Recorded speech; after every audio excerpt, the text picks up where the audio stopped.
Sup, Devils? J-Dog back to answer some more goddamn questions. And questions we're going over today are on the video, Mushroomhead is not popular no more, question mark. Fool me, I see that poser crap all the time. I do over here in the land. Actually, I just saw at Napalm Death the other night, too. I saw two fucking canoes. Two canoes with a fucking Mushroomhead shirt on. So don't give me that fucking ain't popular shit. Again, maybe they're not over in fucking Denmark, but in the fucking land, they're damn sure fucking popular. Can't go anywhere without fucking seeing that crap. So, anyways, let's see. Jesse Candy right on top. I think Mushroomhead's popularity begins and ends in the land, and it very well may. But the thing is they're so goddamn popular here. I wouldn't be surprised if they were able to, assuming they're not financial idiots, which is high probability of that because tons of people are. They could easily live off the fucking band between just merchandise, the sales around, playing shows. Because I know their shows sell out, or at least because I'd been in a Mushroomhead show in the early 2000s. I think Incantation opened up for them, and it was at the same place that the Brian Baxter would have his Ohio Death Fest from 99 maybe, or maybe he started his first one 2000. It's called the Flying Machine. It was out in Lorain, Ohio. And I liked the club. My only complaints about it, it's not, I haven't been there in 15 years. Well, longer than that, probably 20 years, to be honest with you. I think the last time I was there, between '03 and '05 was probably the last time I was there. Cool club. It's just the only problems was it was an absolute fucking haul out into the middle of nowhere. I remember when Exhumed first played there too. Even Harvey was like, yeah, man, we were driving around. We're like, what the fuck? Is this where the like GPS? I don't think the GPS, but wherever the MapQuest or whatever the hell you use the time to print it off papers. You know, you look like, yeah, we're on we got only one street to go. He's like, are we in the right place? He's like, this can't be where the fucking venue's at. He's like, the only thing you're watching out so you don't fucking hit a cow. There's literally goddamn out kind of in the, I'm going to say on the middle of the country, but definitely not in the city by any fucking stretch. It was an hour drive from where I live. And it was a haul. It was a solid hour. And Mitch, the owner, who died now several years ago in his sleep, from what I've heard, that guy was a total fucking asshole. At least he was to me and my brothers for no reason whatsoever, too. He knew exactly who we were. Maybe not like knew us, like sending some Christmas cards or any shit like that, but knew who we were, saw us in every fucking show. And if we like bought merch and want to take it out to our car, it depended on what mood he was in. Like, no access, no access. And we were just kids, like you could see. It's like not like we're trying to smuggle in drugs or fucking sneak in beers. It was just as obvious. Bought some, began the show, bought some records. Don't want to hang on to it all fucking night and get it fucked up, or just the inconvenience of holding it. Take it back out to the car, right? And so you told him to think about that. And he was notorious for the most horrific, horrifying fucking end times of all night. I've gone out of that motherfucker at 3 a.m. before, not even exaggerating. He would start shows sometimes at midnight even. I remember one show we were there and there was a ghost town, nobody there. It's like 10, 11 o'clock. I was like, what is this clown waiting for? Do you ask? Waiting for more people to show up. It's fucking 11:30 at night, bro. Nobody's showing the fuck up. Get this goddamn show on the road. I got to get up early in the morning. Even if I don't have to get up, I don't want to be sleeping all goddamn day the next day. Waste of a fucking day. So he was notorious for that. And keep in mind, like I said, hour hike. So say you got out of there always. He was always no earlier than 2 a.m., 3 a.m. That was guaranteed. That's the time you're getting out of there. Hated that shit. So let's say at the earliest, you got out of there at 2 a.m. Fucking home at 3 a.m. That shit sucked fucking balls. But it was nice that I was out in the country. There was no bums begging you for change. And there was no parking. You parked out in like the grass and shit. It was this, like almost like it wasn't a trailer park, but kind of looked like this big stretch for fucking hundreds and hundreds of feet fucking of grass and gravel roads. So and that's where we parked. So parking was nice. And then the venue itself was a decent size. Anyways, where Mushroom Homo played, Incantation opened up for them. And it was packed to the fucking gills. I've been in the Flying Machine maybe 100 times. Many, many, many times for sure. And that's where Baxter would hold the Ohio Death Fest, like I said. And the Ohio Death Fest was packed, right? And it was a full fucking house. But Mushroom Homo had it even fucking beat. Shoulder to shoulder, you cannot squeeze an extra fucking midget up in that motherfucker. Packed to the gills. Couldn't even breathe, right? Most ridiculous shit I've ever seen. As a matter of fact, I would say that's the most packed, like, pretty sure this is violating the fucking fire code type rules show I've ever been to in my entire life. Swat my balls off like a motherfucker, too. Barely knew who Homo was. Heard of them, like kind of knew what their stick was, but kind of didn't. But anyways, that's what they were. That's just to give you an idea of popularity. Keep in mind, this club I've seen Emperor in, I've seen 6 Feet Under in, Ohio Death Fest, Immortal with Chrissy and Angel Corpse tour that was there. Uh, Cannibal Corpse play there. I want to say Cannibal Corpse did play there. Maybe Cannibal Corpse didn't play there. But Immolation, Mortician, like big acts. I'm not talking like just some local bullshit act. And the homos, the mushroom homos, the canoes, the sideways Katniss had them fucking all beat as far as attendance. So when Jado says, yeah, Mushroomhead's popular, yeah, fuck yeah, they are over here, and absolutely can live off that goddamn junk. So I don't want to hear any fucking stupidity. That's the goddamn little story time for you, goddamn it. In case you happen to give a fuck. Anyways, let's scroll these goddamn question marks. I haven't got a goddamn 6 minutes in, and I haven't got to one goddamn question. Telling stories over here, as if anyone gives a shit.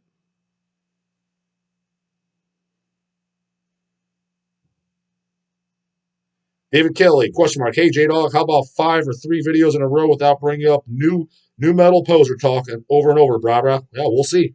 I just go with the question marks lead. You know what's funny is because, like, as all the guys that have been following this channel for quite some time, or since day 1, day 2, or if you don't, just go back, go all the way to the beginning. December 24th, first video posted. Not one day missed, goddammit. No slack fuckery around here. I just literally started posting videos. The first one was me showing my Mortician LP story time. I forget what the second video was. Maybe I was talking about Christian or something. The second one, did I show some Christian vinyls or I can't remember. But anyways, and all I did was just because I was like, what am I going to do a video every day? I was like, I definitely want to do a video every day. I was like, otherwise, what's the point? I mean, this one video a week. That's for Quakers. You know what I mean? So like, got to do a video every day. What am I going to do? And I was going through the comments and I saw people kind of asking questions. So I'll just read these off and answer them. That way I don't got to respond to them. Kill 2 birds with 1 stone, right? And I just went from there. The channel was never like, let's talk about posers. Let's talk about the Butch area, the Pantera. That's just where it stemmed. That's what everybody wants to talk about. I'm talking about what you guys, with the popularity demand of what people want to talk about based in the comments. Now, maybe a question that kind of has nothing to do with it, it gets thrown in there because that's just where my answer goes based off my opinion. Talk about my opinion because we're on my fucking channel, goddammit. And we'll go on your channel, we'll talk about your opinion. So that was by no means the main thing I want to talk about or what I shoot for. That's just where everything led. Again, initially when I first started, it was me showing my records and shit like that. And kind of I gave a couple Hell's Headbanger stories and stuff like that. Again, just go back and go. If you want to see where it first started, I'd be kind of curious myself. When did the poser shit first start? Like, was it a weekend, 2 weeks in, 3 weeks in? Like, and how did it get started? My initial guess right off the top of my head, I think it maybe was because of 2, 2, 1, 6, 2 teeth in the mouth. Fucking I know y'all got some soulfly up in here. Fucking canoe, fucking central. It might have been because of him, and that's when all the poser gossip talk started getting talking. It just never lit up. But it by no means was like that's what I want to talk about, or well, that's why I stemmed. It just brought it up once, and it was never goddamn ending. So we just fucking roll with it over here, goddamn it. If a new goddamn topic of trend that keeps carrying on for question marks on end stems up, whatever it may be, might be something completely different, then we'll stick with that too, if there's enough to say about it. I mean, I can only say, okay, yeah, Cannibal Corpse, my favorite band. Like every right, there's only so much I can say. I mean, I guess I could give an album ranking, which I've already kind of did that. It's like there's only so much you can say about certain shit. Yes, man's great, love him. Okay, cool. It's just kind of like it's a channel to just shoot like it's like devils in the same room shooting the shit between the comments, me talking, going back and forth. It's just kind of like a hangout with your buds. When you're with your buds, you just nonstop talking about the same bands that they know you like. Like, yeah, I like Creator. Oh, okay, you already know that. There's nothing to talk about for the most part. You know what I mean? So it's just any topics might come up. Just shoot the shit with your buds. Like I said, your metal devil buds. Live Eternal question marks. What do you think is the next trend in metal to replace the modern old school death metal movement? You know what? When I predicted it, it was Swedish death metal at the time, right after when thrash was the big boot movement. As far as now, I don't even know because everything's kind of already gone in circles a couple times. I guess my best guess would be if I had a guess, I would not be surprised if it's like the brutal shit, kind of like the slam stuff, where it makes a resurgence, like the early 2000s brutal death metal stuff. The only reason I say that is because with the last few years, Mortician getting popular, so maybe that'll help a resurgence. People like trying to go for the more down tune, low tune, and slammy shit. Not that Mortician slam, I'm not saying that, but just that's the only thing I kind of think of. Maybe there, or more the artsy fartsy shit, which I don't get at all, and it's not really my thing, and I don't, for the most part, understand the artsy fartsy kind of like hipster type metal, where you're like, what is this? AKA Blood Us Nor, Runes of Death Ass, shit like that. You know what I mean? That's what I consider artsy fartsy metal. Not that it's bad or anything. It just doesn't. And I've only heard one thing by each band, and that's just what I was like, what is this? Like, I don't even. It's whatever. It's just not for me. I wouldn't be surprised if that's the next thing. One or the other. That's what I. But it might be black metal. Dude. Who the fuck knows? I'm not saying my guess is. Just say if I had a gun to my head, if I had to make just throw out a guess, that what would it be? But I could be completely wrong. It would not be the least bit surprised if I am. So, Wicked Devil, King Devil, blah blah. Do you believe a person should always stand for what is right, even if it means standing alone? Yeah, I think so. Stand up for what you believe in, man. That's what the fuck you should do. That's what I do.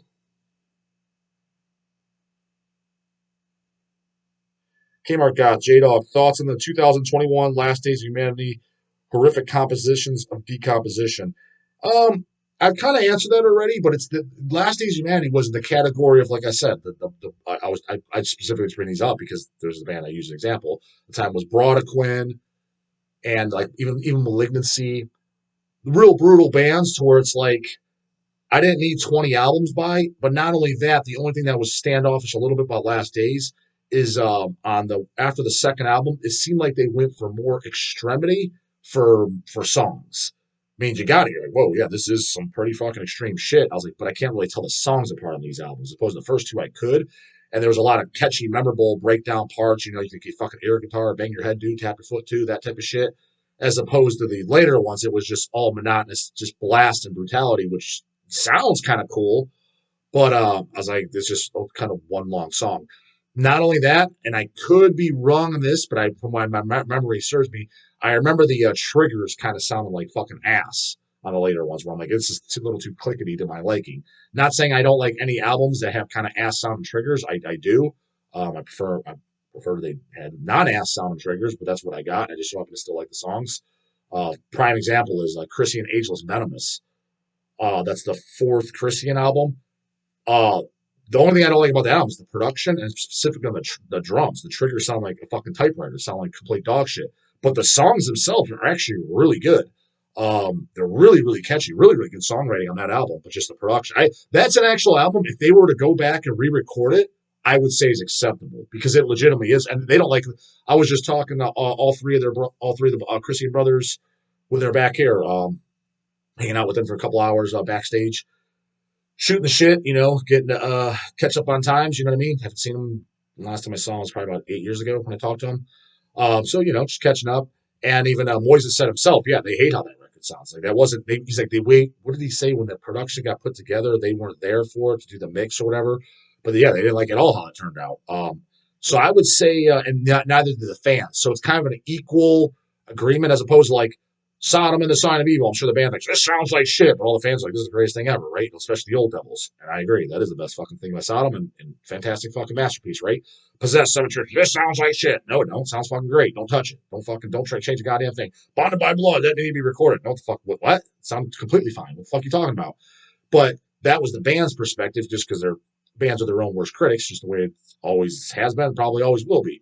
But this time with Christian, the band agrees and the fans agree that this album sounds like fucking shit. I wouldn't be against. Actually, I kind of would like them to re-record that. That'd be cool. The only thing I do like about sound-wise in there, I like how Alex's voice sounds on it. It sounds more like Apocalypse Revelations, where it's a little bit more low and brutal. Because you notice on certain albums, his voice changes slightly. Like on Conquerors, his vocals is almost like it's almost like a little less guttural, I should say. But as opposed to like Apocalyptic, it was the most low and guttural, if you want to call it. Not saying fucking Maddie Way guttural or devourment, but just a little less. Yeah, just a little bit more brutal. His vocal tones, and they were like that again on Ageless, which I did like that in the songwriting, but the overall production, especially the drums, were fucking ass. So that's what I remember with I don't know. I'm not saying Last Days drum sound that bad, but I'm saying every now and then I do like an album with some ass sound triggers. But that was my two biggest complaints about the later Last Days, which I haven't listened in some time. I only think is it with Lymphatic Phlegm, the 12-inch Picture Disc split. I own that, and that was after the second album. But fuck, I haven't listened to that in years. I can go give it a spin. Think I own a 7-inch after that. trying to think post second album shit of stuff that I actually own. But I've definitely listened to all the albums that came through. I never thought anything sucked. They stood the test of time as far as staying true to them to what they set out to do.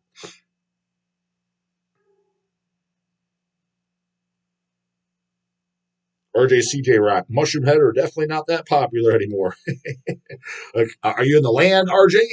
Let me see. You got 3 replies. What the fuck they say? Mushroom, nothing relevant. Just silly shit. Rocky's musical rarities. J Dog, you hear Cross Spider yet? Cross Spitter yet? You hear Cross Spitter yet? Question mark. Their demo is killer. Hell should see if you can put out a pro album for them. I have the name looks familiar, but no, I have not heard it. No. Broken by the death metal band flaw. Quite a long user ID you got there, Brara, and definitely first time commenter from what I recall. At least I think the first time I'm ever answering anything by you. Fear Factory is actually good, but I can see how they attract the homeboy crowd. Then again, I know you're not big on industrial, J Dog. Yeah, even like some people say like the first album's kind of like a little bit more death metal influence. Maybe their own stuff is acceptable. Just for me, like industrial, I never could get into. I couldn't even force myself to get into it. So I'm the wrong guy to ask. But I mean, by no means, if somebody likes the first Fear Factory album, they're into death metal as well. Even if they aren't in every Fear Factory album, they like death metal and they like amorphous real shit. By all means, that's fine. It's just, but they were kind of like the next step. Like when I was in high school, like I talked about, yeah, the Cold Chamber, Slipknot, Mushroomhead guys. Not all of them liked Fear Factory, but that was kind of like, oh fuck yeah, the next step over. And then if they're really getting extreme, then they would maybe No Cannibal or Cradle of Filth. You know what I mean? So they kind of cross over there. Well, though I would say about 50% of them cross would be listening to Fear Factory. Other 50% where they're just totally taking what the media jams down their fucking eardrums as far as radio goes, and just whatever posters or shit was hanging up in the record stores because there was no YouTube and stuff at the time. Whatever's was just jammed in the mainstream, right? 50% of them were just the mainstream, and then if they're kind of into music, the other 50% or so would be into Fear Factory as well, Static X, all that shit, Machine Head. So, well, yeah, it had nothing to do with the posers on them whatsoever because I have legitimately listened to a Fear Factory album. Don't know which one. I think maybe Erica Chase picked one up when we were kids because you had to buy stuff back then. You couldn't check it out, and I remember never liking it. And then the last time I heard them, it was at a party I did not want to be at either, not a metal party, but then there was this total fucking canoe. Oh my god, every devil in his comments would agree. This guy is one of the biggest fucking canoes I've ever met in my life. He's one of those dudes. He's literally 50 years old, but he's hanging out with teenage kids. Like, dude, what are you doing? I mean, it's obvious what he's doing, but and it turns out he went to jail for that too later on. And I was like, what the people are, oh, I can't believe it. Certain people might, what do you mean you can't believe it? I saw that coming about 5 years ago. What the fuck are you talking about? Anyways, he's one of those guys. He's one of those fucking loser older guys that thinks he's in the know, but he's completely fucking not in the know. Um, I don't even know if he's still in jail, but I couldn't stand this motherfucker. Craig hated this guy from fucking day goddamn one. And he pulled up the chair talking to him. I'm like, oh, dude, I knew within 10 seconds, this guy's not fucking central. I was like, I don't even want to be associated with him. I was like, you gave him the time of day. He's like, dude, I had to pull up a chair and get the fucking laughs in, man. Just the lies were out of control. Sony owes me a fucking $1,000,000. Let's do it tomorrow. Meanwhile, he's like some trailer park guy, basically. Maybe not quite to that degree, but one step above it. Nobody owes you $1,000,000. What the fuck are you talking about? But just saying outlandish shit all in the same span of 1 hour. Like, what? Yeah, my band opens up for Motley Crue, dude. You don't even fucking open goddamn Vince Neil's beer bottles. What the fuck are you talking about? You go to his shows, maybe there's like 5 people there. But anyways, he was kind of all that new metal shit. Anyways, there's a fucking party going on that kind of a family function I did not want to be at, and he was hosting the tunes. Why this canoe was hosting the tunes? Who the fuck knows? He was DJing. This is probably about, I don't even think Lindsay and I were together, so it was 10, 11 years ago. 10 to 11, yeah. Yeah, maybe it was maybe even 12 years ago. Somewhere in that, 10 to 12 years ago. And he was DJing, had the fucking the speaker, the amp, everything, because plays in a band, dude. And he was playing Fear Factory. And I got to say, so that's the last time I heard it. I'm like, God, this is fucking bad. So what is this we're listening to? Crazy, dude, this is Fear Factory. I was like, oh, this tells me everything. So then listen to those fucking choo-choo, chugga-chugga fucking riffs, background with that terrible fucking industrial sound. I was like, I am not a fan of this junk whatsoever. Quite frankly, I prefer Marilyn Manson. And that's, I would. What I've heard by Marilyn Manson, I would take it over from what I remember hearing by Fear Factory. Now, full disclosure, what Fear Factory album was he playing? I had no fucking idea. But it was 12 years ago. Maybe it was the most modern one they had. Maybe it was the first one. Maybe it was the second. Maybe it was the 10th. Maybe it was the 5th. I have no fucking clue. But it was literally giving me a fucking headache. And he's one of those guys. Like, dude, he doesn't even know who Cannibal is. How do I know? Because I think either I asked or Craig asked or whatever. But he's Mr. Fucking that likes the heavy shit. And keep in mind, this guy, the reason why he's the biggest fucking canoe you'll ever fucking meet is it's one thing when you got a 16-year-old say that, what's heavy the Pantera? What's heavy the Fear Factory? He's one of those guys. But the fucking dude is literally 50 years old at the time. I think he might have been like 55 even. But he's kind of up to date, hanging out with the kids, right? So that's how he probably knew shit like that. So that he's a cool guy, right? The cool dad, the cool older guy. That's why he knows that. But yeah, you mentioned fucking Cannibal, Deicide, Morbid Angel, Deer in Headlights, Dick in the Mouth. No clue what you're talking about. But he's one of those guys. If you walk in, no matter who you are, pull up a chair, son, let me school you type thing. And he's just, who's this fucking douchebag? You know what I mean? Doesn't even know who the fucking creator is? Get lost, fucking bro. But again, it's one thing when I was in high school and it was other teenagers. Okay, well, when you look back on it, they're just your own peers, so you think nothing of it at the time. You don't realize you're just yanked out of mama's crotch 16 years ago. You yourself, me at the time, you're fucking dude. What the fuck? You lifetime. You just born basically yesterday. You're super fucking young. You don't realize it because your whole life you've been there, right? Your peers are the same age, so you don't look at it this way. But looking back at it now, when I'm looking at 16-year-olds coming up, okay, dude, they're new, they're young, they got into music 2 years ago. It's not that big of a deal. Granted, still fun to poke fun, right?